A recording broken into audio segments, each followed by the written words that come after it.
SBI देश का सबसे बड़ा पब्लिक सेक्टर बैंक है। क्या अदानी ग्रुप को बचाने के लिए एलआईसी और एसबीआई को ऑर्डर दिया गया? एलआईसी ने खतरों से भरे अदानी ग्रुप को इतना बड़ा एलोकेशन क्यों किया?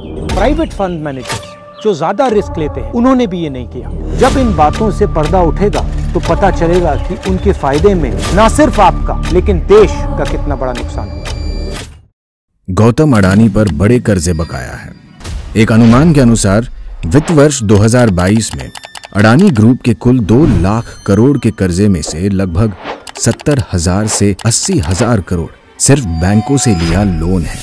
इसमें सबसे ज्यादा 27,000 करोड़ रुपए की देनदारी एसबीआई की है, 5,500 करोड़ रुपए बैंक ऑफ बड़ौदा का लोन और एलआईसी का अडानी ग्रुप के डेट और इक्विटी में 36,474.78 करोड़ रुपए का एक्सपोजर है।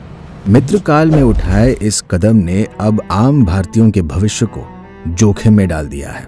एसबीआई देश का सबसे बड़ा पब्लिक सेक्टर बैंक है जिसमें आपकी मेहनत की कमाई और आपके परिवार और आपके बच्चों के भविष्य के लिए जमा की हुई सेविंग्स रखी हुई है।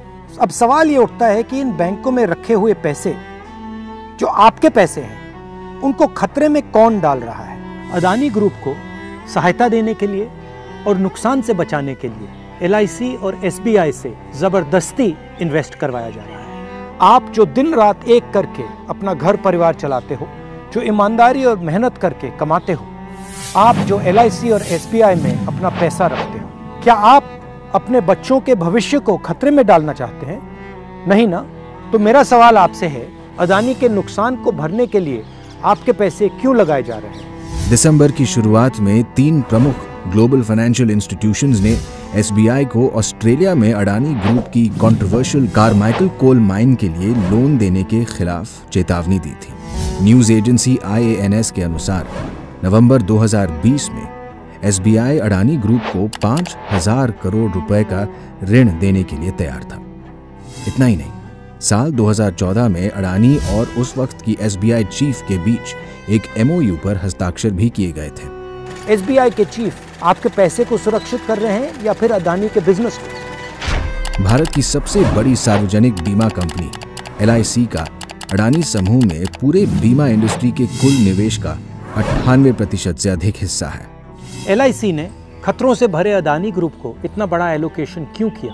प्राइवेट फंड मैनेजर्स जो ज्यादा रिस्क लेते हैं उन्होंने भी ये नहीं किया। क्या ये पीएम का कर्तव्य नहीं कि एलआईसी जैसे फाइनेंशियल इंस्टीट्यूशंस का पैसा सुरक्षित रहे? हिंडनबर्ग की रिपोर्ट आने के बाद एलआईसी के शेयर्स की कीमत 50,000 करोड़ रुपए गिर गए।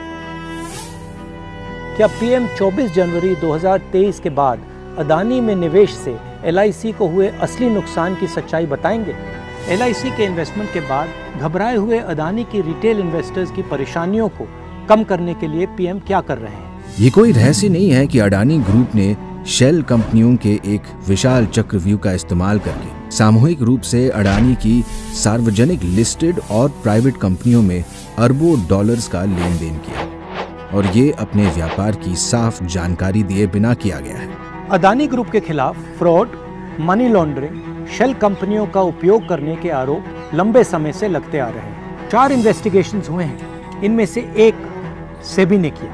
इन शेल कंपनियों के पीछे कौन है? जब मार्केट में अदानी ग्रुप की शेयर की कीमत उनके इशू वैल्यू से भी नीचे गिर रही थी, फिर भी एलआईसी और एसबीआई ने एफपीओ में पैसा निवेश किया।